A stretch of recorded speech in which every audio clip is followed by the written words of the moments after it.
Pour clôturer la journée, qui n'est pas terminée, parce que demain, du moins, nous avons la suite, nous avons l'acte 3.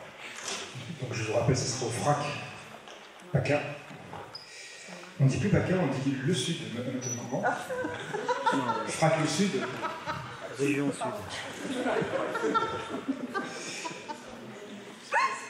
Patience. Patience. Patience dans l'azur, chaque atome de silence est la chance d'un fruit mûr. Ces quelques mots extraits du poème Charme, du moins du recueil Charme, Palme de Paul Valéry, me permet et nous permet avec Marine d'introduire la joie que nous avons de recevoir M. Herman Parret, professeur émérite de philosophie du langage et d'esthétique à l'université de Louvain, en Belgique. Tout est tourné autour de la main, du moins de la pensée autour de la main. Et pour paraphraser encore Paul Valéry, l'esprit commence au bout des doigts. Herman Parret a sorti un livre qui nous a servi aussi et ce livre, c'est La main et la matière, jalon d'une anthologie de l'œuvre d'art. Herman interroge la main dans la mise en forme de la matière, surtout au niveau artistique, mais avec notre regard, on a des liaisons assez proches entre l'art et l'architecture. Il retrace l'histoire de l'esthétique aptologique et analyse les concepts clés à travers une recherche des textes fondamentaux. L'esprit commence au bout des doigts et surtout il finit au bout des doigts.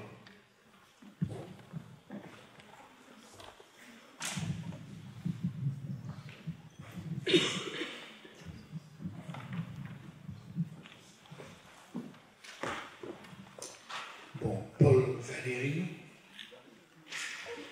note dans ses cahiers: mon premier amour fut l'architecture, et celle des vaisseaux comme celle des édifices terrestres.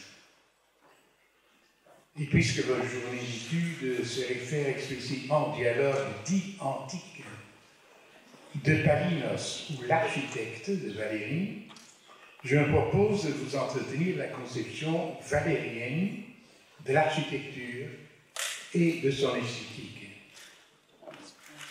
Ce texte d'une haute poésie, mais en même temps d'une réelle pertinence théorique et utilité pratique, a été publié en 1921 en guise de préface à un recueil bibliophilique intitulé Architecture, celui-là. Et je rappelle que Le Corbusier publie Vers une architecture, livre que vous avez certainement lu, en 1923. Et ces deux génies, Valéry et Corbusier, sont d'ailleurs restés en contact intellectuel au cours des décennies qui suivent. Palinos ou l'architecture est une œuvre de commande. Comme souvent pour les dialogues ou autres poèmes de Valéry, mais Valéry parvient à réfléchir génialement dans ce dialogue poétisant sur la beauté architecturale et à faire chanter les édifices, comme il le dit lui-même.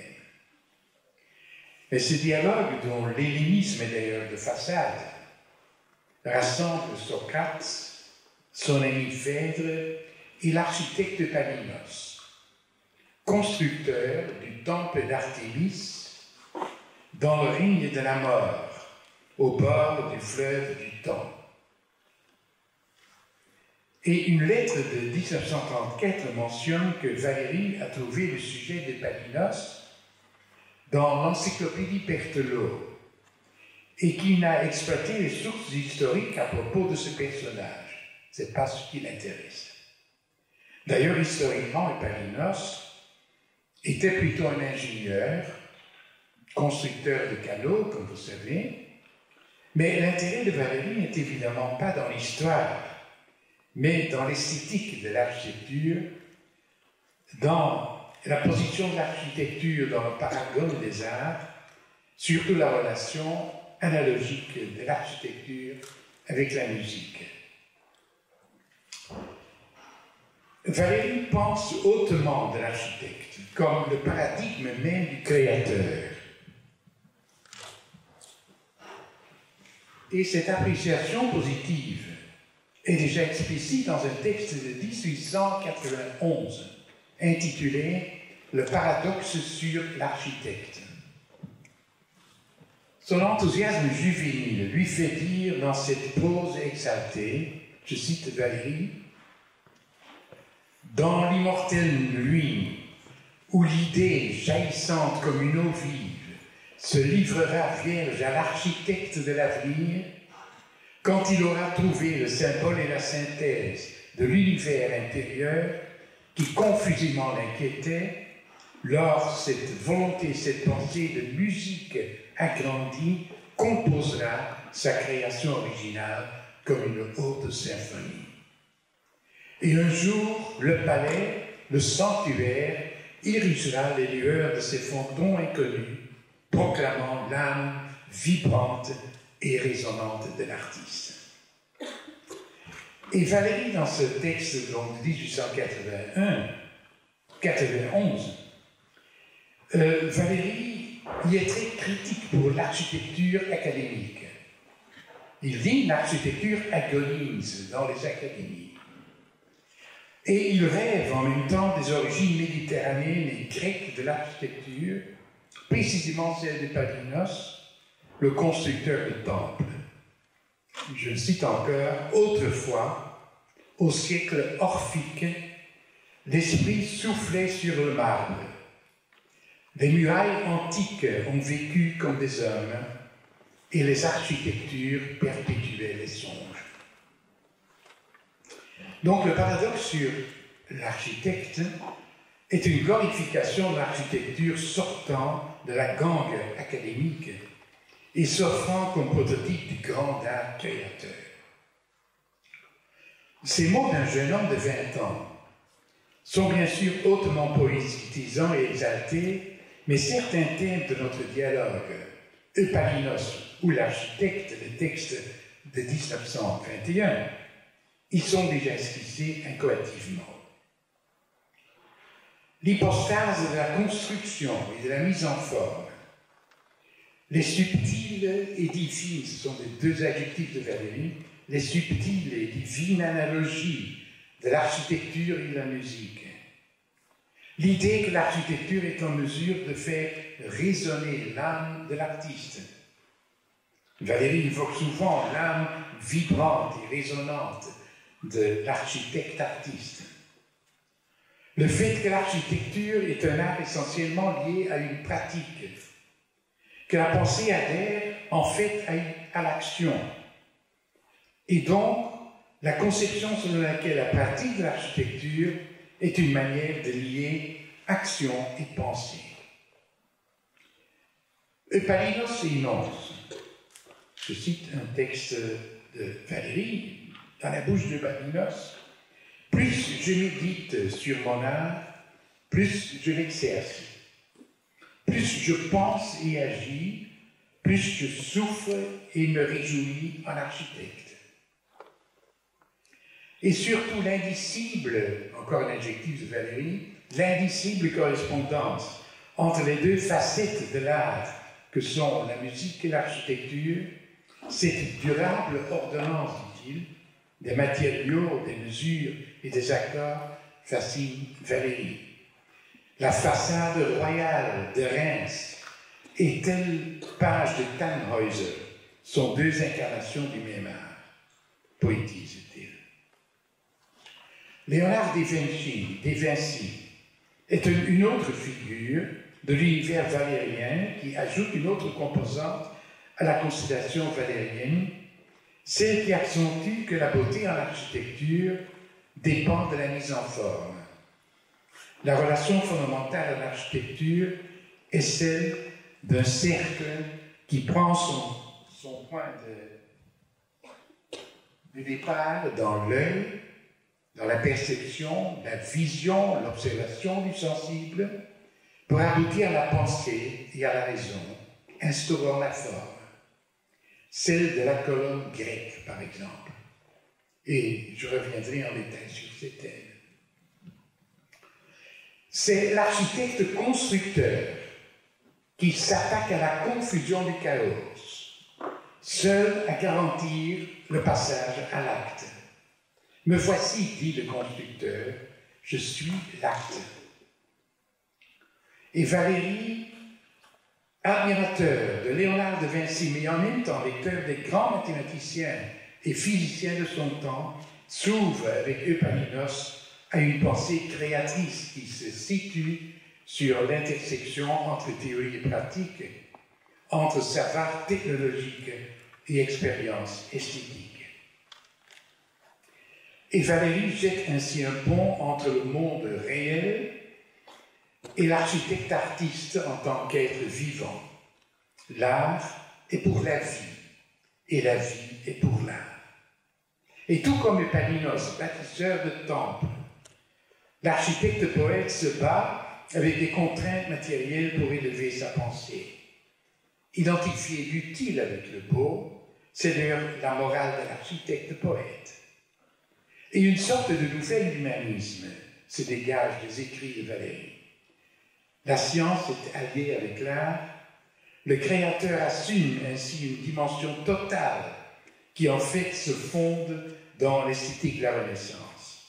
L'œil observe la nature, la main construit, l'esprit conçoit l'ouvrage.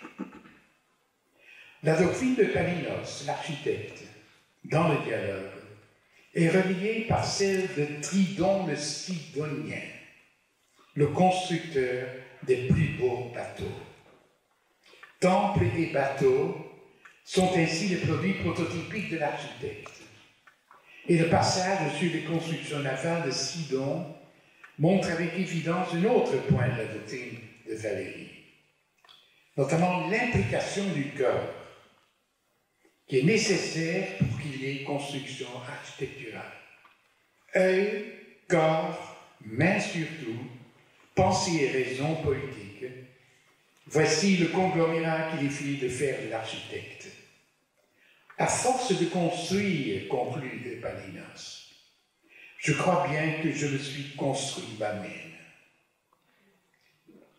Et le Socrate du dialogue semble souvent l'écho des méditations de Montaigne et de Nietzsche, mais le tout dominé par l'exigence de la belle forme, dont la création est tributaire aussi bien de la science que de l'art. Tout en glorifiant l'architecture, en développant ses rapports intimes avec la musique, Valéry fait ressortir au même degré les rapports avec le nombre et la géométrie. On aura l'occasion de revenir sur tous ces points. Valéry tiendra dans ce dialogue à maintenir ces primautés de l'architecture qu'il avoue avoir été parmi les premiers amours de son esprit.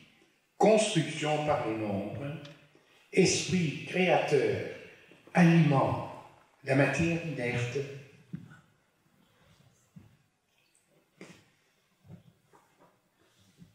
alliance intime entre architecture et musique. L'architecte est le créateur par excellence. Ainsi, Epaminondas est la métaphore du démiurge constructeur. La soi-disant créativité de l'artiste architecte n'est pas celle de Prométhée, mais celle d'Orphée ou d'Amphion, qui a élevé les murs de Thèbes au son de la lyre. Valéry compose déjà en 1881 un poème dédié à Orphée. Et en 1931, un mélodrame sur Amphion, mis en musique par Arthur Honegger. Orphée et Amphion, les deux constructeurs de temples et de citadelles. Rappelez-vous de la table antique. Au son de la lyre d'Orphée, les pierres se rangeaient d'elles-mêmes en murailles et les villes harmonieuses étaient bâties. Les thèmes d'Orphée et d'Amphion comme prototypes du grand art créateur ont d'ailleurs été suggérés par Mallarmé, le maître et ami du jeune Valéry. Orphée et Amphion sont évoqués comme base de toute esthétique.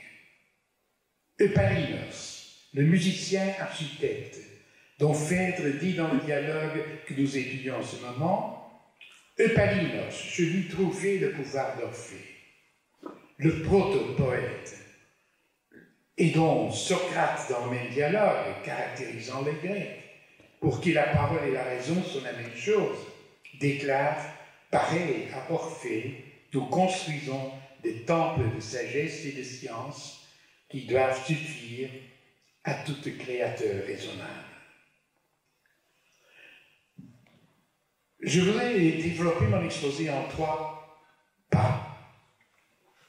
Dans une première phase, j'esquisse l'esquisse de Valérie à partir de sa conception de la pratique artistique et de la corporéité de l'artiste, recueillie et condensée dans la plurifonctionnalité de la main.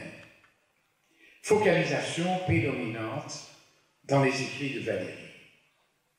Dans une seconde section, je retourne au dialogue Eupalinos de l'architecte, où je voudrais analyser les thèmes les plus puissamment constitutifs de la conception valérienne de l'architecture.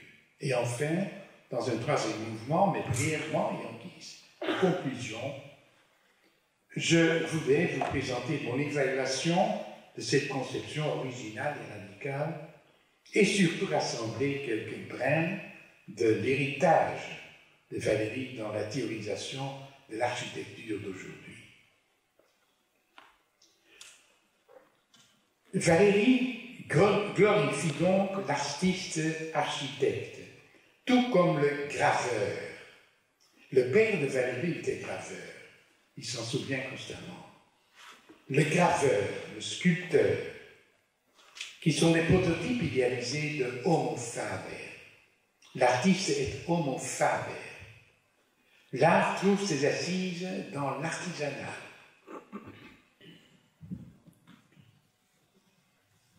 La production artistique est de faire le corps dont la présence se cristallise inévitablement dans l'action de la main, ne peut divaguer, ne peut se dissoudre dans des fantasmes idéalistes. Mais Valérie n'est pas naïve. Sa malophilie n'est pas aveugle. D'une part, il offre sa confiance à la fécondité de la main, à la productivité de la praxis artistique. Mais de l'autre, insiste-t-il sur l'exercice, le dressage, la gymnastique, par conséquent sur une certaine maîtrise du corps et de la main. L'accouchement de l'œuvre se fait dans le soulagement d'un faire où la main est accompagnée par l'esprit formateur des matières. Comment circonscrire le noyau du concept valérien de l'œuvre d'art? Œuvrer, produire l'œuvre, c'est faire. Art, praxéologie, manucentrisme s'entrelacent dans la politique valérienne. L'œuvre artistique est générée dans l'alliance de l'artiste avec son monde par la pratique ou la technique, manifestant une volonté de conquête et de maîtrise. L'acte de construire chez l'artiste, acte de transformation plutôt que de création, produit un événement ni objectif ni subjectif, qui est dans la liaison pratique de la main et de la matière. Et Valérie évoque l'optique à acte, le regard, tout comme les gestes sont des techniques, des instruments de Homo Faber. C'est comme s'il existait une sorte de possession du toucher, une puissance archisensorielle qui active le regard constructeur et transformateur dans sa liaison avec la matérialité mondaine des choses et des états de fait. Par conséquent, le faire transformateur fonctionne partout où il y a humanité. Et c'est ainsi que, je cite Valérie, entre l'être et le connaître, il y a le faire. Il y a immédiateté entre le dire et le faire. Ne rien faire est l'obsession mortelle de Valérie. puisque le fer est la propriété de la nature vivante. Et il faut considérer que le fer ne va pas s'en défaire, que l'historicité de notre existence nous confronte avec l'inachèvement, l'incomplétude, la défaillance. Le dynamisme praxique est souvent laborieux, mais reste toujours vitalement nécessaire. Le besoin de faire se reflète empiriquement dans le monde de la culture et de la nature, dans la domestication, dans l'humanisation, toujours comme une puissance transformationnelle. Et on a déjà pu citer plusieurs fois Valéry quand il écrit « De ces formes sur quoi la main de l'œil », quelle expression, la main de l'œil, passe et qu'elle éprouve, selon le rugueux, le poli, le nu, le poilu, le coupant, le mouillé et le sec. Il ne s'agit même pas de la main dans l'œil, mais de la main de l'œil qui devient sans cesser d'être un œil, une main experte.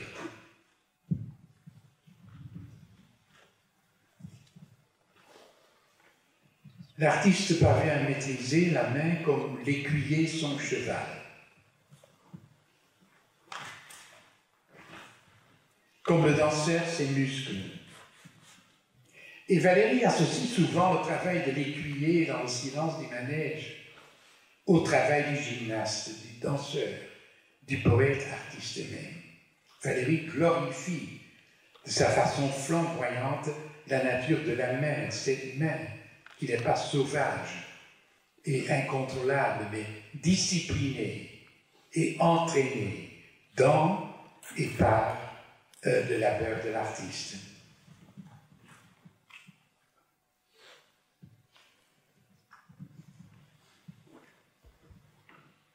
Notre poète philosophe prononce le 17 octobre 1938 dans l'amphithéâtre de la faculté de médecine à Paris, à l'occasion du congrès de chirurgie, son délicat et généreux discours aux chirurgiens, qui comporte le fragment que nous citons ici pour sa beauté et sa pertinence. Il y a une partie qui est coupée, là, je vois. Le discours aux chirurgiens se réfère évidemment à la main de ces messieurs qui pratiquent, dans les mots de Valéry, dans l'exercice de leur dramatique fonction, la pénétration et la modification des tissus de notre corps. Et la main du chirurgien est une main qui, dit-il, qui touche à la vie et dont la matière est la chair vive. Mais le faire de cette main, experte en coupe et en suture, est un art. Et Valéry n'hésite pas à dénoncer à ces messieurs que l'artiste est en vous à l'état nécessaire. De toute évidence, c'est bien ce syntagme qui nous captive, de la main du chirurgien à la main de l'artiste. Et voici ce que Valéry suggère. Qu'est-ce qu'un artiste? Avant tout, il est un agent d'exécution de sa pensée, et donc que la personnalité intervient non plus à l'étage purement psychique où se forme et se dispose l'idée, mais dans l'acte même. L'idée n'est rien, en somme, ne coûte rien. Si le chirurgien doit être qualifié d'artiste, c'est que son ouvrage ne se réduit pas à l'exécution uniforme d'un programme d'actes impersonnels. Toute la science du monde n'accomplit pas un chirurgien. C'est le faire qui le consacre. Et c'est bien pourquoi l'œuvre d'art est avant tout, Valéry dit, manu opera, une manœuvre, une œuvre de main.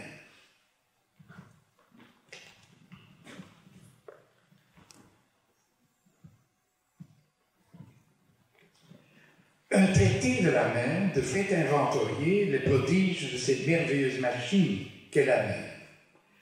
de l'acte banal de faire un nœud de fil par l'intervention créatrice dans des interactions communicatives, comme l'ostension par le doigt, jusqu'à l'acte philosophique par excellence, toucher le réel.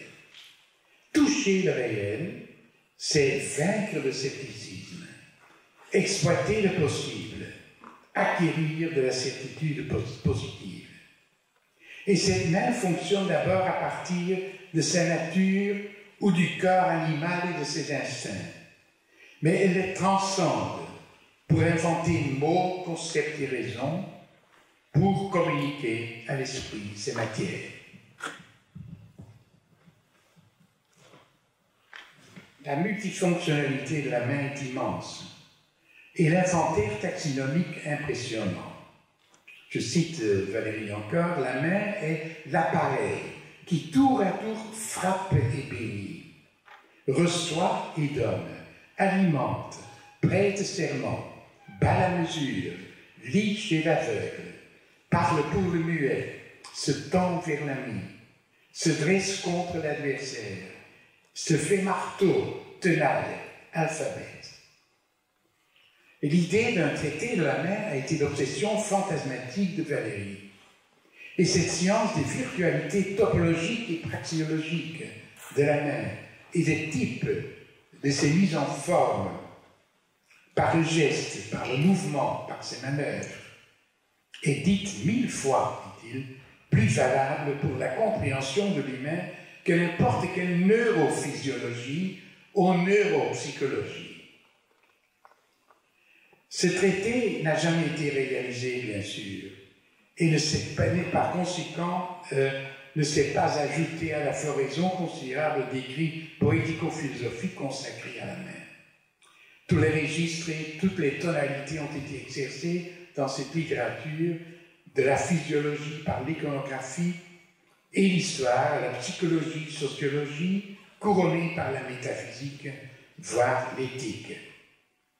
Et Valérie ne suivra certainement pas l'inclinaison quasi religieuse, qui consisterait à attribuer à la main un pouvoir de délivrance et de libération, ou en imputant à la main, d'une façon bien spéculative, ce qu'on pourrait appeler le salut de l'homme et le souffle de la vie. Il ne va pas si loin. Valérie, plus timidement, pose que la main est la condition de possibilité de la volonté, et pour lui, cette volonté transcendantale, si vous voulez, se concrétise dans l'interaction de la main avec la matière, dans la mise en forme de la matière informe, engageant ainsi le pas à l'intelligence ou à l'esprit, si l'on veut. La main possède la certitude positive des choses et du monde, un certain équilibre du sensitif et de l'intellectuel, dans la suite des transformations qu'elle impose aux matières. Et ainsi Valérie considère cette main qui saisit, touche, palpe, pince, coupe, soulève, avant tout comme une main d'artisan qui se prolonge aisément en prothèse, en instrument. C'est la main du chirurgien, du graveur, du dessinateur, du pianiste.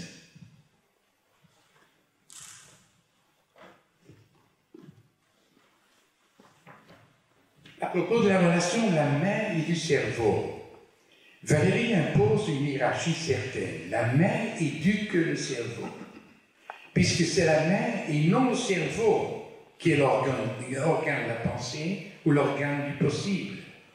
Ces manœuvres couvrant un immense domaine, ses conséquences étant imprévisibles et infiniment fécondes, entre autres comme mise en scène de la subjectivité d'un moi, comme instrument d'une spéculation poético-métaphysique se détachant des simples observables.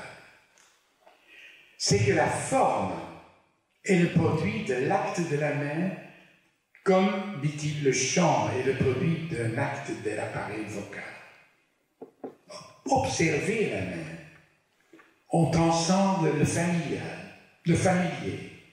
On découvre l'étrange puisque la main est perçue comme non-moi.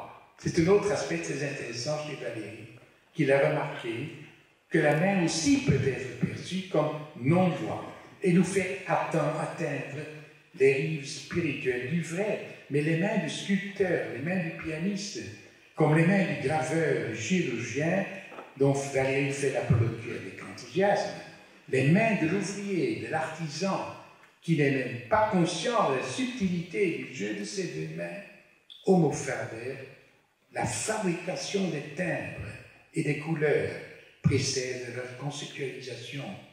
Les manœuvres du pianiste et du sculpteur, le travail énigmatique des mains tel que la genèse d'une œuvre. Et c'est comme si tout le corps, son intériorité et son extériorité se dissolvaient à partir de son origine, à partir d'un télos, d'une corporéité polyesthésique. Et cette implantation corporelle procure à la main des virtualités innombrables, instrumentales, symboliques, oratoires, calculatrices, et en fait est un agent universel.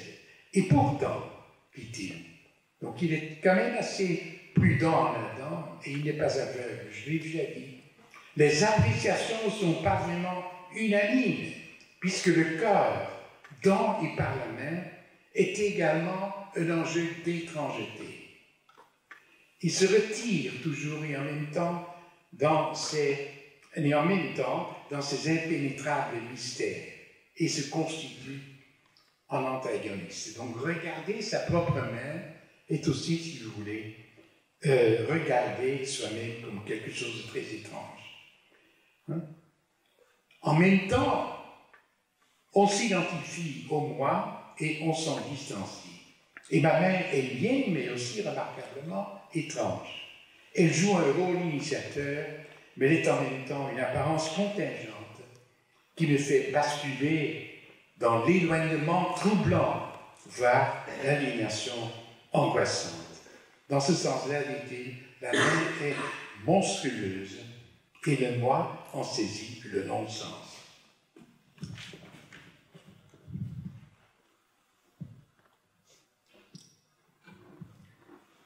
Paul Valéry, dessinateur de mains. Valéry a dessiné des mains avec frénésie pour en percevoir le mystère poétique. On le sait bien, la main joue chez lui un rôle incontournable comme support du graphisme textuel. Le dessin, pour lui, est une prolongation des modalités d'épulsion du graphisme sculptural.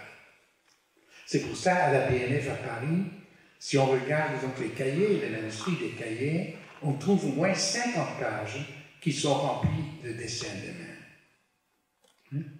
La main est donc un instrument de la représentation, aussi bien abstraite que figurale, et elle est ainsi sujette à l'autoréférentialité. La main dessine la main, comme le démontrent de nombreux esprits de Valéry.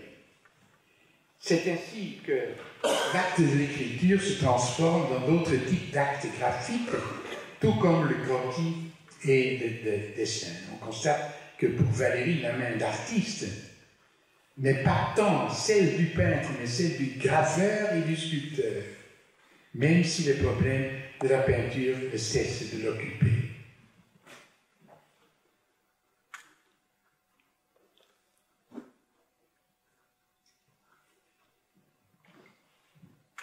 Que de mains il a dessinées, nerveuses et musclées, aux jointures noueuses, aux veines saillantes, mains allongées, crispées, posées avec abandon, la paume ouverte, détendue, mains aux doigts joints, d'où s'exhale une fumée. Valéry qualifie ses dessins dans les cahiers comme des caprices, comme des voluptés visuelles, dit-il, à la forme exacte et au contenu précis, fruit de méditation, des apparences en voie de connaissance, dit-il, volonté de voir, qui n'est qu'une tentation de l'esprit, c'est ainsi qu'il aimait évoquer ses dessins. Donc, je donne simplement quelques exemples.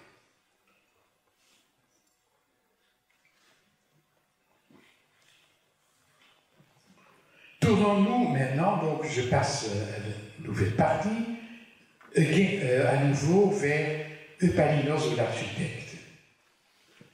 On y retrouve toutes les composantes esthétiques valériennes. Vous avez sans doute peut-être, je pense donc que vous avez fait un effort quand même pour lire le texte d'Eupalinos, c'est pas facile toujours. Et on y retrouve toutes les composantes de l'esthétique valérienne, la continuité et l'homogénéité des réflexions de Valérie au cours des décennies est d'ailleurs remarquable. Mais comme l'attention de Valérie est focalisée sur l'architecture, surtout en fait sur le démiurge du constructeur qu'est l'architecte, on découvrira dans cet éblouissant dialogue philosophique des points de vue qui bouleversent et fascinent par leur perspective originale sur le mariage de la pratique architecturale avec une esthétique profondément vécue par Valérie. Ainsi, je me permets de commenter succinctement 5 des propositions eupaliniennes.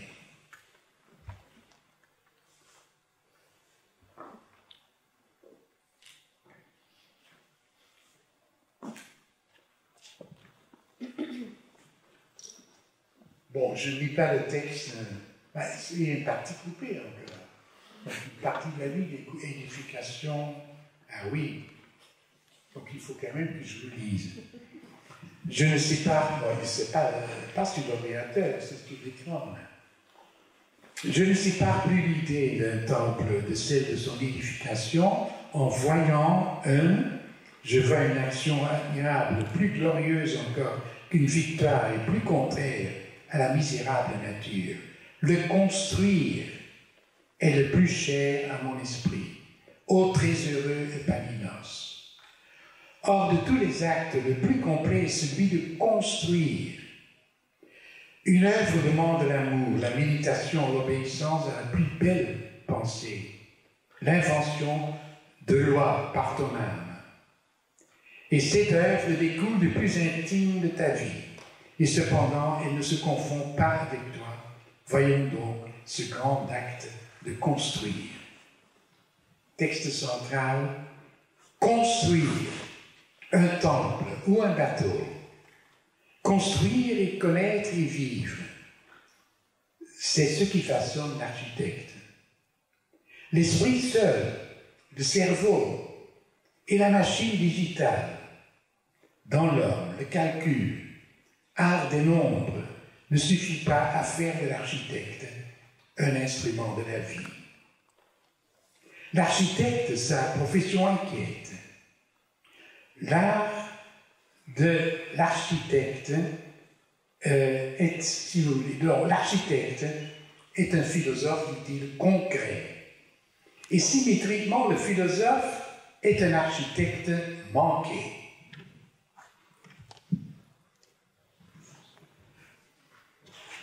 C'est d'ailleurs la complainte de Socrate, considérant que sa carrière de philosophe, de homme de raison, a été un échec, parce qu'il n'est pas devenu architecte. Et le passage à l'acte fait la différence. La différence, c'est l'exécution. Ce que Valérie lui-même dénomme sa révolution consiste à reporter l'art que l'on met dans l'œuvre à la fabrication de l'œuvre. L'intériorité du sujet, artiste ou contemplateur, s'exprime par la construction comme mise en vie. Et dans cette fabrication, la main du cœur, le corps comme main, fait vivre la matière, les matériaux, les volumes, les espaces. Et Eupalinos nomme une autre maxime du praticien. Il n'y a point de détails dans l'exécution, conception holistique du fait architectural. Autre fragment. Plus je médite sur mon art, plus je l'exerce. Plus je médite sur mon art, plus je l'exerce. Plus je pense et agis, plus je souffre et me réjouis en architecte. Et j'approche d'une si exacte correspondance entre mes vœux et mes puissances qu'il me semble d'avoir fait de l'existence qui me fut donnée une sorte d'ouvrage humain. Se construire, se connaître soi-même. Me voici, dit le constructeur, je suis l'acte. Vous êtes la matière, vous êtes la force, vous êtes le désir. Donc Epaminondas établit un rapport direct entre la création de ses œuvres et sa propre édification. Plus je pense et agis en architecte, plus je me ressens moi-même avec une volupté, une clarté toujours plus certaine. Epaminondas note que dans l'acte architectural, l'acte architectural est pratique, bien sûr, mais également analytique. Cette analyse représente vraisemblablement le côté conscient, intellectuel, volontaire du processus, mais en même temps, tout ce qui y entre d'inconscient, tout ce qui y entre d'inconscient, de sensible, d'involontaire, provoquant l'extase de l'actant architecte. Et Valéry pose que la source profonde de toute création est située dans l'inconscient, sans citer Freud d'ailleurs. Mais il le dit clairement, située dans l'inconscient, et que la fonction de la conscience consiste seulement à appeler les forces irrationnelles et de les diriger. Et par conséquent, cette conception de l'acte architectural est loin d'être rationaliste. Elle est contraire à la philosophie de M. Teste, et elle est contraire même à Léonard de Vinci. Quatrième, avant-dernier passage, très connu d'ailleurs, vous connaissez tous sans doute ce texte. N'as-tu pas observé en te promenant dans cette ville que d'entre les édifices dont elle est peuplée, les uns sont muets, les autres parlent, et d'autres enfin, qui sont les plus rares, chantent. Cela tient au talent de leur constructeur, ou bien à la faveur des muses. Epaminondas passe donc en revue les trois genres d'édifices, ceux qui sont muets, ceux qui parlent, ceux qui chantent. Il dédaigne la première de ces trois catégories. Ce sont choses mortes, inférieures dans l'hiérarchie. Des édifices qui vomissent les chariots des entrepreneurs. La seconde catégorie, les édifices qui parlent. Il donne comme exemple les bourses, les tribunaux, les prisons, ne parviennent pas à donner à l'âme d'être affectée, assimilée dans les ambiances et les espaces. Ils désubjectivisent. Toutefois, il y a des architectures qui chantent, qui communiquent des sentiments, un enseignement, une énergie. Et c'est les édifices de l'art seul, n'ayant aucun caractère utilitaire, des ouvrages d'art pur, chefs-d'œuvre, qui semblent chanter par eux-mêmes.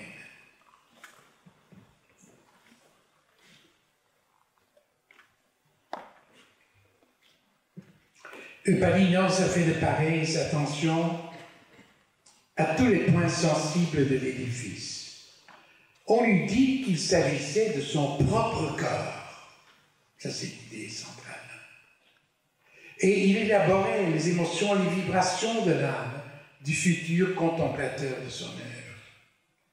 Il faut, disait cet homme de Bégard, que mon temple meuve les âmes, comme les meut l'objet aimé. Et Valéry réfléchit longuement sur le rôle du corps dans le processus de la création artistique, sur la nature du corps et le rapport entre le corps et l'esprit. Quand je compose une demeure, qu'elle soit pour les dieux, qu'elle soit pour un homme, dit Epaminondas, et quand je cherche cette forme avec amour, m'étudiant à créer un objet qui réjouisse le regard, qui s'entretienne avec l'esprit, qui s'accorde avec la raison, je te dirai cette chose étrange, qu'il me semble que mon cœur est de la partie. Donc l'architecture est la projection de mon corps. Mon corps est la règle de la proportion. Et ainsi le corps de l'architecte, le corps de l'âme qui contemple et bouge dans le temple. Regard et mouvement, objectivement, subjectivement, ce corps de l'âme fusionne avec l'édifice, en fait un univers existentiel. Et c'est que l'esprit et la matière, de par leur liaison, par l'action de la main, sont inséparables. Alors, dernier extrait, aussi très connu. Quand tu as parlé le premier involontairement de musique à propos de mon temple, c'est une divine analogie qui t'a visité. C'est d'une nécessité admirable qu'il est presque impossible de penser en profondeur, comme l'extrême réalité. Cet étrange rapprochement des formes visibles avec les assemblages des sons successifs. Pense à quelle origine intime et universelle il s'avançait, en se possédant dans cet état de divine ambiguïté. C'est-à-dire que la musique et l'architecture sont cousines germaines. Les flûtes du temple chantent et les sons bâtissent un espace. Deux critères sont à la base de cette divine analogie. D'abord, l'architecture et la musique agissent sans intermédiaire, c'est-à-dire sans objet visible représentant quelque chose. Deuxièmement, ces deux arts constituent, à la différence des arts plastiques, des ensembles dans lesquels l'homme a l'impression de vivre, qui lui donnent le sentiment d'en être entouré. Musique et architecture sont les seuls arts qui nous englobent, dans lesquels nous vivons. Et les deux arts, pense Palinos, ont une puissance despotique sur l'homme. Nous sommes esclaves de la présence imposante de la musique, remarque Fèvre. Et cette constatation est aussi vraie pour l'impact de l'espace architectural. L'homme, remarque Socrate, est le prisonnier de l'œuvre architecturale comme de la composition musicale. Et c'est bien cette présence affective et rythmique dans les deux cas qui provoque l'état d'extase qui marque l'âme du créateur et du contemplateur.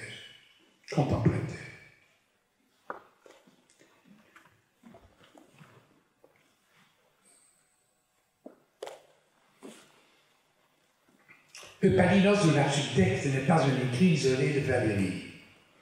Et ce texte qui se présente comme un dialogue antique est en toute concordance avec les orientations générales et les inquiétudes philosophiques et sociopolitiques de Valéry dans les années 20 et 30.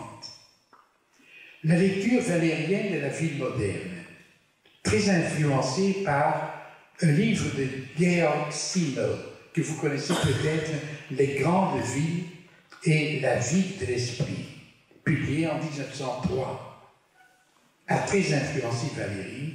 Et c'est un livre qui accentue comment les mutations de l'environnement urbain affectent la perception et l'expérience du citadin et transforment le sensorium humain.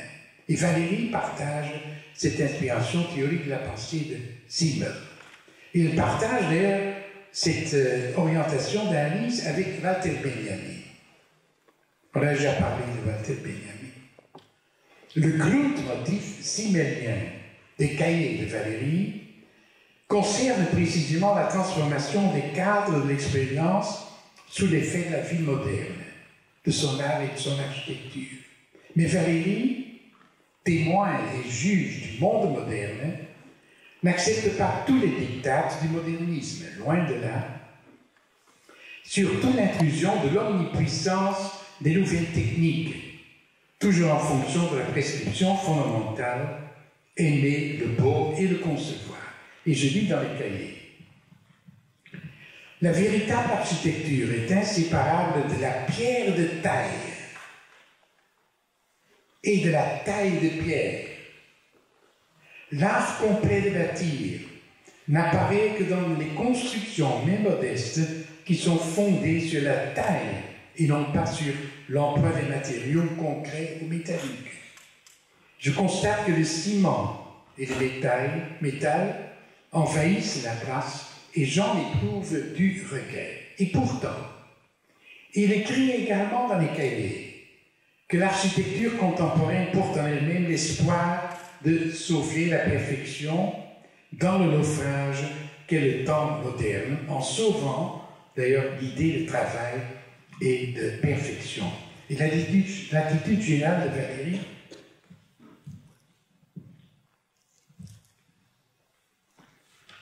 à l'égard de la montée moderniste reste celle, je dirais, d'un scepticisme critique. Et c'est vrai que l'image traditionnelle est celle de l'apôtre. On pense souvent comme ça de Valéry, mais c'est faux. C'est l'apôtre d'un classicisme à la française. Mais cette image se dissout rapidement. Par exemple, il y a de magnifiques passages sur le château de Versailles, par exemple, qui d'abord. Toutefois, les pratiques techniques doivent rester soumises aux virtualités de la main, de ma main, et c'est sans doute ainsi que Valéry est le témoin privilégié de l'histoire du mouvement moderne architectural et urbain de la première moitié du XXe siècle. Son questionnement s'effectue donc face aux utopies sociales et urbaines de la modernité. Et les diagnostics valériens réfléchissent les ambivalences de cette modernité qui porte pourtant une promesse d'émancipation et qui est également lourde de menaces et de régression.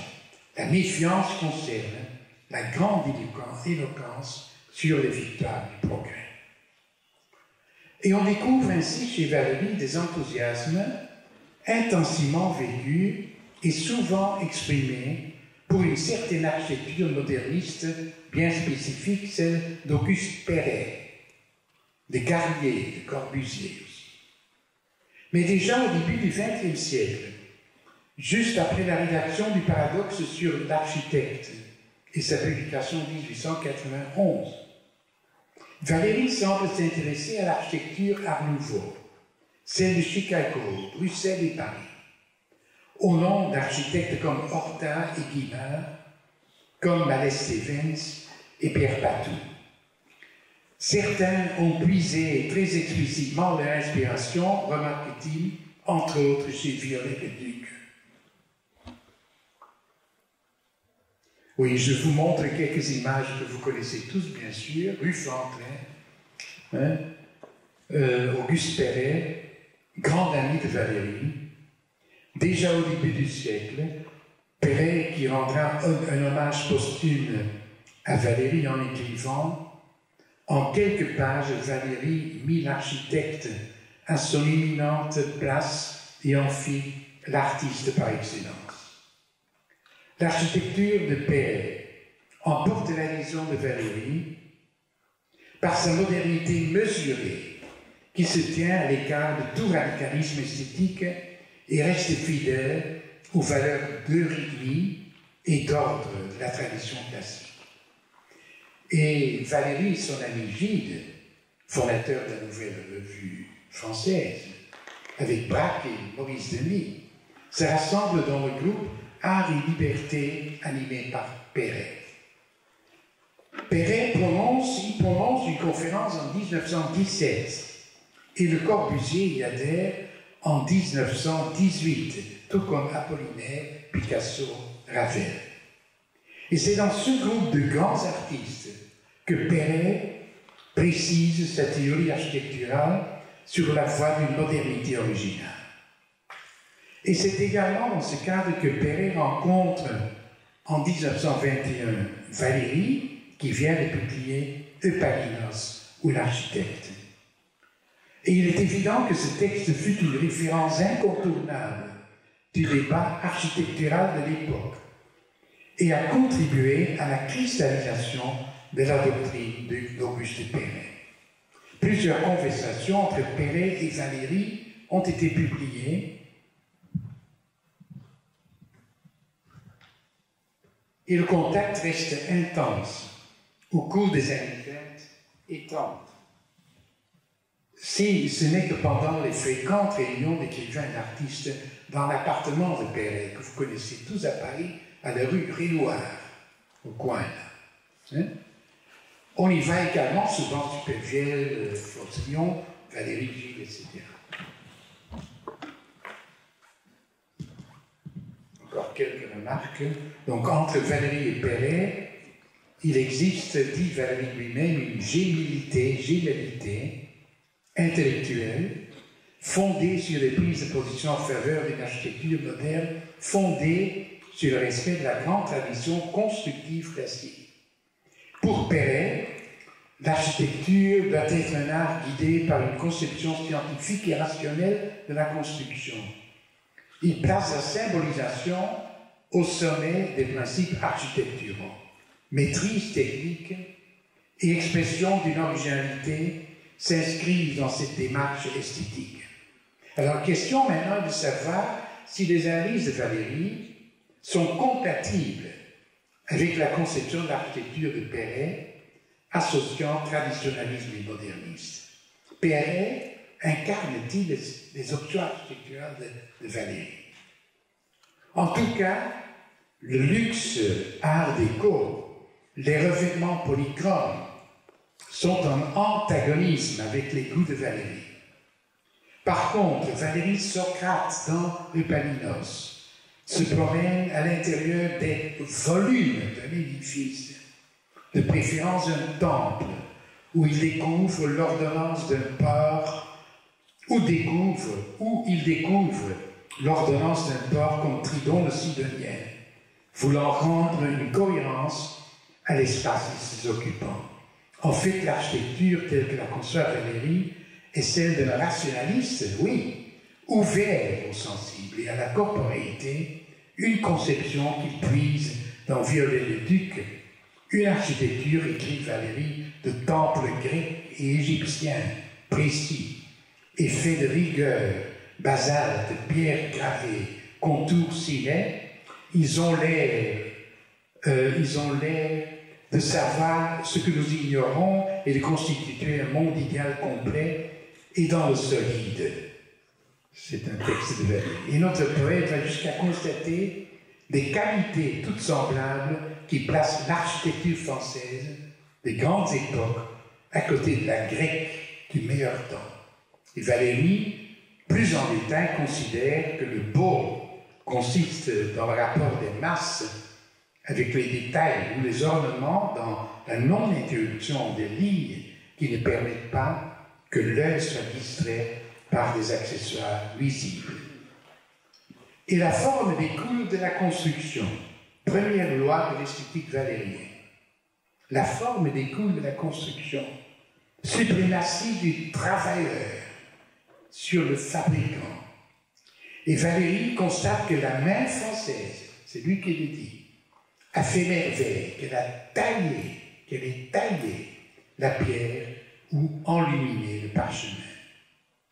Donc Valéry et Perret s'insèrent dans le cadre d'un même idéal moderne, classicisant, oscillant entre la stabilité et le changement, et c'est bien ainsi qu'il existe entre une généralité intellectuelle. Et je termine doucement en montrant encore autre chose que vous connaissez bien sûr par cœur, que vous avez souvent visité. Le Corbusier lit Eupalinos et l'architecte en 1923, 2 ans après sa publication, au moment justement où il est lui-même vers une architecture.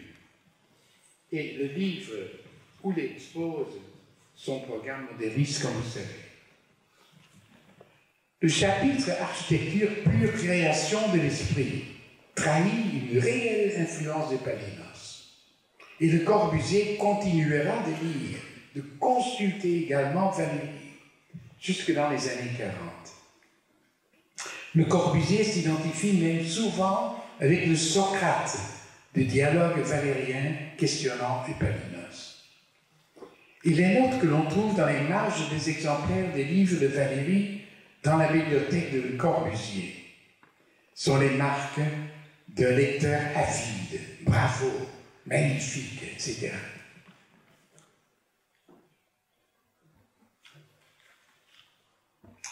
Le Corbusier a cultivé cette appréhension pour Valéry jusqu'à la fin de sa vie. Et il fait une référence directe à Epalinus dans son almanach d'architecture moderne de 1926. Je cite Le Corbusier. Dans le livre Epalinus de l'architecte, Paul Valéry, en tant que poète, parvient à dire des choses sur l'architecture qu'un professionnel ne serait jamais capable de formuler parce que sa lyre n'est pas accordée sur ces tonalités. Valéry a senti admirablement exprimer plusieurs pensées profondes et exceptionnelles qu'un architecte sent en lui-même quand il crée. Alors les bâtiments et constructions que Le Corbusier a créés ne sont de toute évidence pas programmés par la poétique valérienne de l'architecture, mais ils sont largement concordants avec ces brins d'hypothèses, d'intuition, d'instruction que Valéry a formulées dans sa poétique de l'architecture. Une étude approfondie comment cette poétique valérienne a façonné la théorie et la pratique de l'architecture de Le Corbusier reste à faire, tout comme l'étude de l'impact subtil et délicat de cette poétique sur l'architecture contemporaine. Je pense par exemple à, on l'a déjà mentionné aujourd'hui, à Ferngeri, qui aime tant que ces édifices sont figurativement perçus comme des bateaux. Et même, je pensais aussi de montrer ici, bien sûr, Renzo Piano, cet humaniste qui énonce que son rêve de beauté est méditerranéen, n'importe où il construit. Londres, Nouvelle-Calédonie, Osaka, Athènes, bateau, océan, la Grèce et la Méditerranée, Tridon et Epalinus ne sont jamais loin. Voilà, je conclus. L'argumentation de vos journées d'études, dénommée dialogue eupalinien,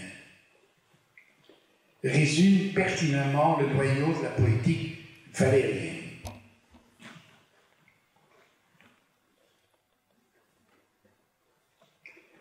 Je cite le texte de l'argumentaire. Nous allons d'abord chercher le regard pour écouter, pour rendre visible, puis nous irons suggérer l'analyse, la rationalisation abstraite pour comprendre et ressentir. Enfin, nous effleurerons les portes du savoir-faire par l'expérience du corps comme une ouverture au monde de la pensée et de l'esprit. Comprendre et ressentir la pensée et l'esprit, le savoir-faire et le corps, et j'ajoute la main et la matière. C'est toute une philosophie de l'architecture sous le patronage d'Epalinus. Voilà, ça c'est la dernière image. Merci.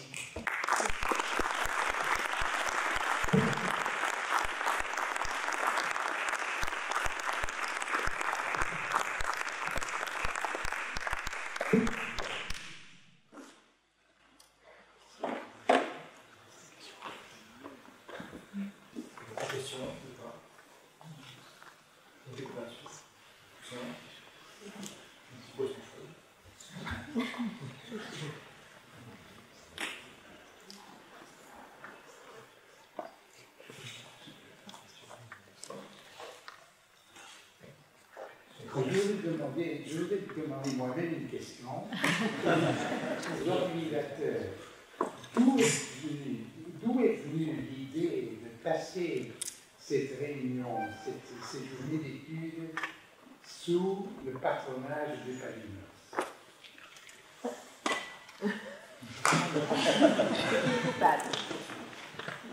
Dialogue d'Epalinus. Mais c'est lors de la passation. C'est grâce à Anne-Valérie Gaz, en fait.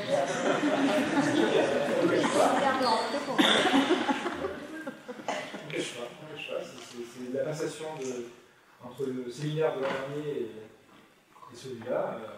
Les discussions ont fait que Kippaïla, c'était devenu une évidence. Bah, c'était par votre duo. Et c'est le duo qui a... C'était le duo Marine